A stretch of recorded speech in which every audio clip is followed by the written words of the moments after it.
Hello दोस्तों, ग्रूफर पर दोबारा खुश आमदीद। आज इस वीडियो में हम इन्वेंटरी वैल्यूएशन को डिटेल के साथ देखते हैं कि जो स्टॉक है या इन्वेंटरी है उसकी अकाउंटिंग के साथ क्या इंटीग्रेशन रहती है। तो सबसे पहले हम जो अकाउंटिंग के अंदर है या इन्वेंटरी के अंदर इसकी सेटिंग्स को देख लेते हैं कि क्या सेटिंग्स है हमारे पास। तो जो इसका मास्टर डाटा हमने किस तरीके से कॉन्फ़िगर करना है, तो सबसे पहले मैं प्रोडक्ट कैटेगरीज में आता हूँ और यहाँ पर हम कोई भी कैटेगरी को ओपन करते हैं। तो मेरे पास यहाँ पर ऑफिस फर्नीचर की कैटेगरी है, हम इसको ओपन कर लेते हैं।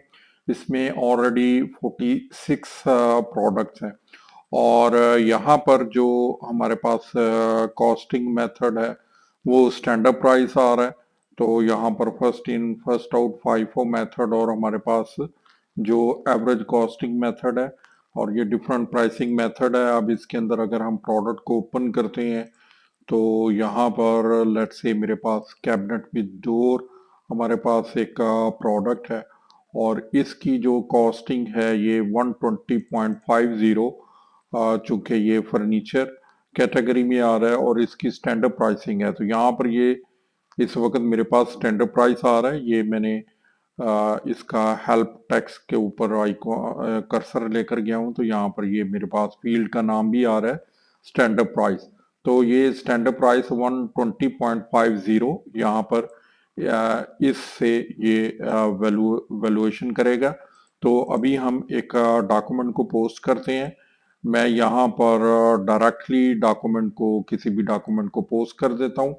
सेटिंग्स के अंदर यहाँ पर मैं स्टोरेज लोकेशन और मल्टी स्टेप को एक्टिवेट कर देता हूँ ताकि मेरे पास यहाँ पर ट्रांजैक्शंस हैं वो अपीयर होना शुरू हो जाए। तो यहाँ पर मैं इंटरनल के अंदर चल जाता हूँ और यहाँ पर हम एक ये पोस्ट करते हैं कॉन्टैक्ट के अंदर। अगर कुछ देना चाह रहा हूँ तो यहाँ पर मैं दे सकता हूँ, अदरवाइज अब यहाँ पर हम जो सिलेक्ट करते हैं कोई भी वर्चुअल लोकेशन यहाँ पर मैं सिलेक्ट कर लेता हूँ ताकि हम इसको पोस्ट कर सकें। यहाँ पर मैं लोकेशन टाइप कर लेता हूँ और ये मेरे पास इन्वेंट्री लॉस वाली आ रही है। तो टू यहाँ पर इन्वेंट्री एडजस्टमेंट के अंदर मैं यहाँ पर मूव कर देता हूँ प्रोडक्ट को। तो यहाँ पर सर्च मोर में करता हूँ और यहाँ पर हम प्रोडक्ट कैटेगरी कर लेते हैं। तो जो फर्नीचर की कोई भी प्रोडक्ट कर लेते हैं। यहाँ पर ये कॉर्नर डेस्क जो 6 है, E-com 06 प्रोडक्ट, ये हमने यहाँ पर इसको देखा था और इसकी जो सेल प्राइस है वो 147 है। मैं इसको सिलेक्ट कर लेता हूँ, इसको सेव कर लेता हूँ। अगेन इसको हम प्रोडक्ट को देखते हैं, यहाँ पर मैं क्लिक करता हूँ तो इसकी जो 147 इसकी सेल प्राइस है। ओके, और जो इसकी कॉस्ट है यहाँ पर 600 आ रही है।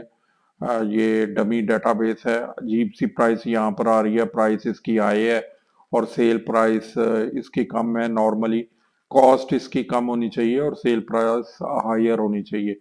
तो चले इसी प्रोडक्ट को हम सेलेक्ट कर लेते हैं और इसको मैं मार्क एज टू डू कर देता हूँ और उसके बाद यहाँ पर हम क्वांटिटी भी दे देते हैं। तो यहाँ पर मेरे पास ऑन हैंड लॉट के अंदर मेरे पास कोई स्टॉक नहीं पड़ा हुआ, तो यहाँ पर इस प्रोडक्ट को मैं सिलेक्ट नहीं कर सकता। तो हमें वो प्रोडक्ट चूज करनी पड़ेगी जिसका मेरे पास इस वक्त स्टॉक भी पड़ा हुआ है। यहाँ पर प्रोडक्ट कैटेगरी कर लेते हैं 18 के अंदर। यहाँ पर थोड़ा सा उडू ने चेक ऐड किया है कि जो प्रोडक्ट आपके पास ऑन हैंड है उसी को ही आप इंटर कर सकते हैं। तो ये स्टोरेज बॉक्स है 18 हमारे पास इसका ऑन हैंड आ रहा है। तो हम इसको स्टोरेज बॉक्स को सिलेक्ट कर लेते हैं, इसको मैं डिलीट कर देता हूँ और यहाँ पर इसको मैं सेव करता हूँ। सेव करने के बाद इसको रिव्यू कर लेते हैं। तो इसकी कॉस्ट है 14 और सेल प्राइस 15.80 है। मेक सेंस, ये ठीक आ रहा है इसका।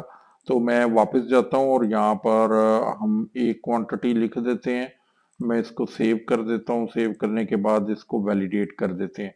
अब जैसे ही मैंने इसको वैलिडेट किया है, एक क्वांटिटी को वैलिडेट किया है, तो यहाँ पर मेरे पास एक ऑप्शन यहाँ पर अपीयर हो चुका है वैल्यूएशन का। तो मैं वैल्यूएशन पर क्लिक करता हूँ तो यहाँ पर ये टोटल वैल्यू 14, हमने 14 के साथ एक डॉक्यूमेंट डाला था, तो यहाँ पर ये 14.0 टोटल वैल्यू आ रही है और क्वांटिटी मेरे पास -1, चूंकि हमने 2 लोकेशन जो है वो वर्चुअल की थी, तो इसका मतलब ये है कि ये कंज्यूम हो चुका है, स्टॉक से निकला है, तो -1 क्वांटिटी आ रहा है और टोटल क्वांटिटी इसकी 14 आ रही है। लेकिन इसका जो डॉक्यूमेंट है, अकाउंटिंग डॉक्यूमेंट, वो जनरेट नहीं हुआ जर्नल एंट्री पर। यहाँ पर मैंने क्लिक किया है तो ये जर्नल एंट्री इसकी ब्लैंक आ रही है। वैल्यूएशन तो इसने जनरेट की है लेकिन जर्नल एंट्री जनरेट नहीं की।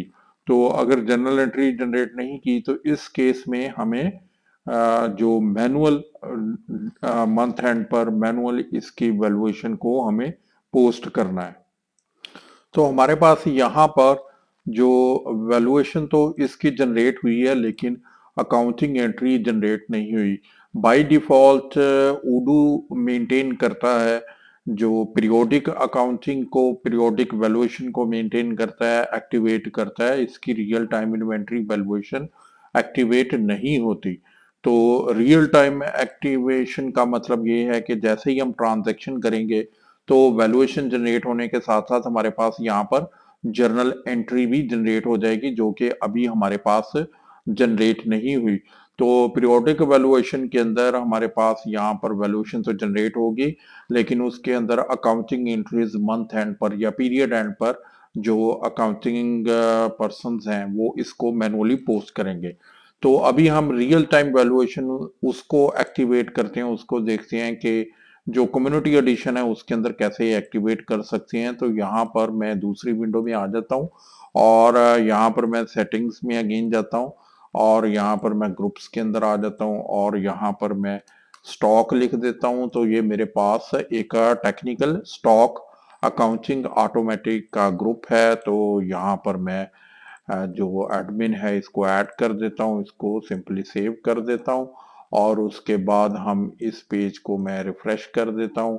तो अब मेरे पास यहाँ पर जो ऑटोमेटिक अकाउंटिंग वैल्यूएशन है वो एक्टिवेट हो जाएंगे। इन्वेंटरी के अंदर आ गया हूँ और यहाँ पर आने के बाद ये मेरे पास यहाँ पर हम ये स्टोरेज के प्रोडक्ट कैटेगरीज के अंदर में आता हूँ और यहाँ पर हमारे पास फर्नीचर था, फर्नीचर पर मैं क्लिक करता हूँ तो यहाँ पर ये मेरे पास इन्वेंट्री वैल्यूएशन का मेथड अभी अपीयर हो रहा है। ये बाय डिफॉल्ट मैनुअल है, तो हम इसको ऑटोमेटेड कर देते हैं। जैसे ही मैंने ऑटोमेटेड किया है तो ये कैटेगरी वाइज है। यहाँ पर इस कैटेगरी की अकाउंटिंग के अंदर कहाँ पर प्रेजेंस हो सकती है, तो यहाँ पर हम सिलेक्ट कर सकते हैं ये स्टॉक जर्नल कौन सा है और जो भी इसके वैल्यूएशन अकाउंट कौन सा है, इनपुट और आउटपुट अकाउंट कौन सा है। ये इंटरम अकाउंट्स उडू यूज करता है इनपुट के लिए और आउटपुट के लिए। इसको भी अभी हम डिटेल के साथ देखते हैं।